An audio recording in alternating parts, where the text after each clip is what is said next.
Europe 1 Matin. C'est un acteur qu'on aime. Au théâtre, au cinéma, à la télévision, il passe allègrement de Rapneau à Resnais, de Lelouch à Costa Gavras. Il dit que le cinéma, c'est faire l'amour par correspondance, alors qu'au théâtre, on fait l'amour dans son lit.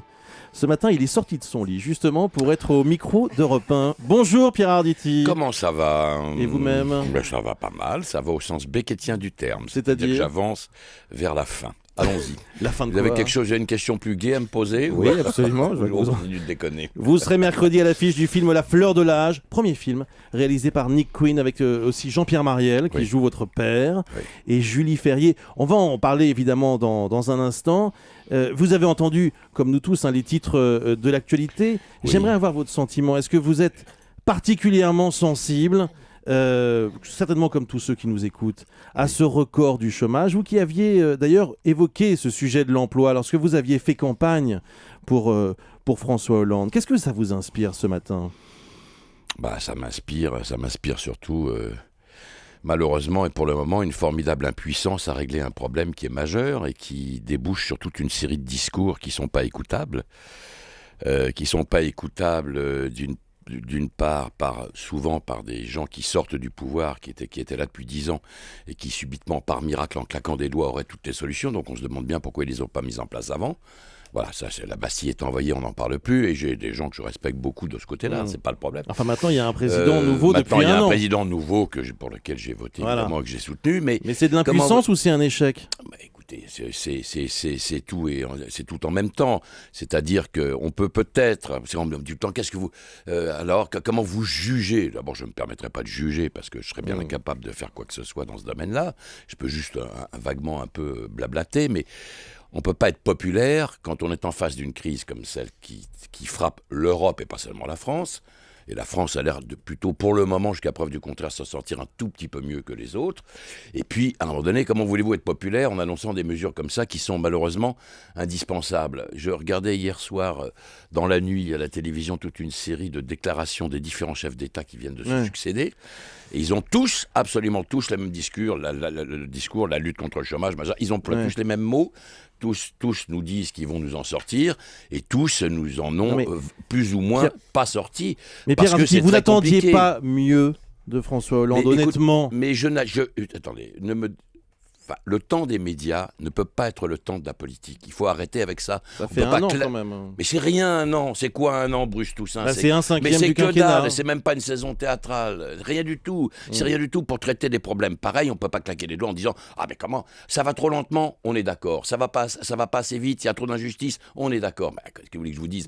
Même les mesures qui sont prises aujourd'hui, elles ne rendront des effets que dans 1 an, 2 ans, peut-être 3 ans, peut-être seulement à la fin du quinquennat.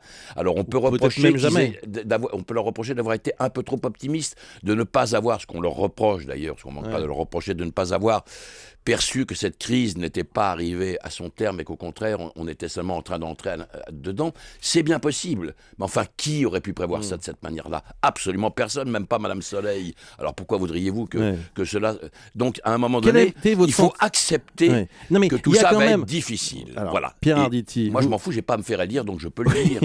je rappelle que vous avez fait campagne, vous aviez annoncé publiquement, vous avez eu au fond ce courage-là aussi pour un artiste de dire pour qui vous alliez voter. Aujourd'hui, il y a 25% seulement, selon les enquêtes, entre 25 et 30% de Français qui font confiance au président de la République. Donc vous en faites partie?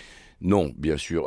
Je fais partie des gens qui continuent de faire confiance, bien entendu. Malgré l'affaire Cahuzac, tout ça, ça change rien? Écoutez, on va pas revenir là-dessus. Elle est pitoyable, l'affaire Cahuzac, évidemment. Je le dis d'autant plus douloureusement que Cahuzac, comme beaucoup de gens d'ailleurs qui le regardaient faire et agir, avait plutôt de l'estime et de l'admiration pour lui. Bon, voilà, moi la part d'ombre, nous en avons tous une, je suis bien d'accord. Le problème, c'est qu'il y a des parts d'ombre qui ne sont pas possibles quand on exerce une profession comme celle-là. Moi aussi, j'ai une part d'ombre, je pourrais vous en parler si vous voulez d'ailleurs, parce que ça ne me gêne pas d'en parler. Ça concerne pas un compte en Suisse. Elle ne concerne rien, des impuissances de moi-même, mes propres marécages, mais il ne touche que moi-même, c'est pas très grave, il ne touche qu'un d'autre quand on a des responsabilités. Vous trouvez ça normal que les ministres dévoilent leur patrimoine, par exemple? Écoutez, je vous entendais parler de Bartolone, là, je suis sur la ligne Bartolone. Je suis pour une clarification et pour des règles plus strictes, plus clair, parce que c'est vrai que ça prête souvent à confusion et qu'en ce moment, par les temps qui courent, la situation étant ce qu'elle est, le discours populiste prenant son envol d'une manière extrêmement angoissante, c'est vrai qu'il ne faudrait pas qu'on pense que les élites sont protégées de tout pendant que les autres crèvent, suent et qu'on les jette par-dessus bord quand ils ne servent plus comme des vieux légumes oubliés. C'est vrai, mais maintenant, le striptease, je ne suis pas pour, voilà.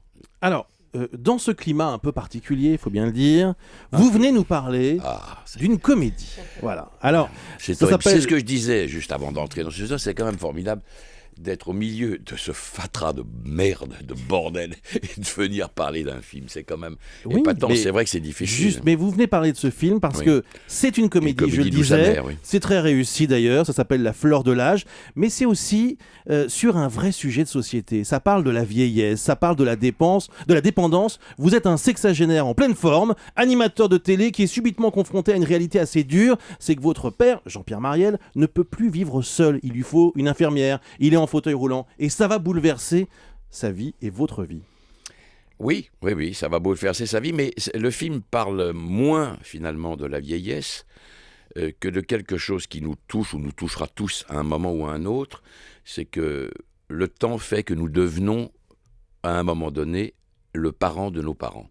Et ça, c'est un propos absolument universel qui peut toucher absolument tout le monde. Hier, je parlais comme ça avec des gosses et je leur disais allez voir le film et n'emmenez pas vos parents, allez-y, et quand vous sortirez du film, vous irez vous jeter dans leurs bras parce que vous direz que le jour où ils seront plus là, il y aura un trou absolument pas comblable. Ouais. Alors il y a ça. Il y a cette complicité avec votre père, donc je le disais Jean-Pierre Mariel, mais il y a aussi quand même, je reviens quand même sur ce sujet des vieux, parce qu'à un moment donné, Jean-Pierre Mariel dit une phrase terrible, il dit personne n'aime les vieux. Oui, mais il le dit comme une provoque. Non, oui, c'est vrai. Non, je mais sais, c'est vrai mais vous voyez ce que je veux dire. On est dans une société extrêmement jeuniste, mais en même temps, elle est jeuniste parce que, qu'on le veuille ou non, on ne fait pas tout à fait. Enfin, moi, j'adorerais redevenir plus jeune, mais je ne suis pas certain que ça m'angoisserait pas, parce qu'aujourd'hui, pour qu'un jeune trouve sa place dans la société, c'est pas de la tarte. Je peux vous dire que c'était plus facile quand j'étais jeune, moi. Vous avez peur de vieillir ou pas, Pierre Arditi ? Non, j'ai pas peur, ça m'emmerde. Je suis comme Proust, ça m'embête de devoir quitter tout ça. Non, j'ai pas peur, mais ça va m'arriver. Alors donc c'est pour ça que je fais tout ça en même temps, c'est parce que théâtre, tous les soirs. Oui, mais c'est parce que quand on me demande quand est-ce que vous allez vous arrêter, je vais répondre que je vais m'arrêter quand je serai mort. Je ne manquerai pas de mourir un jour, comme dit l'autre. Je vis plusieurs vies à la fois pour me dire que le temps qui me reste est un tout petit peu plus long que prévu, même si tout ça est faux. La fleur de l'âge, ce serait un peu Amour de Haneke, mais avec de l'humour, quoi. La version marrante, quoi. La version marrante. Mais qu'est-ce qu'il raconte, ce type ? Qu'est-ce qu'il raconte ? Je vous assure, ça m'a fait penser à Amour. C'est pas possible. Alors, je joue quel rôle ? Le rôle d'Emmanuel Riva ou le rôle de Jean-Louis Trintignant ? J'aimerais comprendre. Parce que si Marielle joue le rôle d'Emmanuel Riva, on est foutu. On va. Le rôle d'Isabelle Huppert, d'accord, non. Oui, enfin, c'est regardé sous un angle tout de même, à mon avis, plus léger. Bien sûr, c'est une comédie. Et en même temps, ça dit ce que ça doit dire, et ça étreint l'âme comme ça doit l'étreindre. Bon. Mais ce qui est joli dans le film, peut-être, c'est qu'il y a des strates comme ça qui sont à la fois de la comédie, à la fois des choses qui bouleversent, des choses qui nous interrogent, et puis des choses qui nous permettront, si on est attentif, de traverser le temps avec ceux qui sont nos parents d'une manière un tout petit peu plus douce que ce que la vie a l'air de vouloir nous promettre. Allez voir La Fleur de l'âge, Pierre Arditi, le film de Nick Quinn avec Jean-Pierre Mariel, avec Julie Ferrier, avec Audrey Fleurot, et allez voir, il reste quelques jours au Théâtre Édouard VII pour voir Comme s'il en pleuvait. Ah oui, ça c'est pratiquement... C'est avec Europe 1, c'est jusqu'au 4 mai, il faut se dépêcher. C'est fini le 4 mai, mais c'est bien. Merci Pierre Arditi. Merci à vous.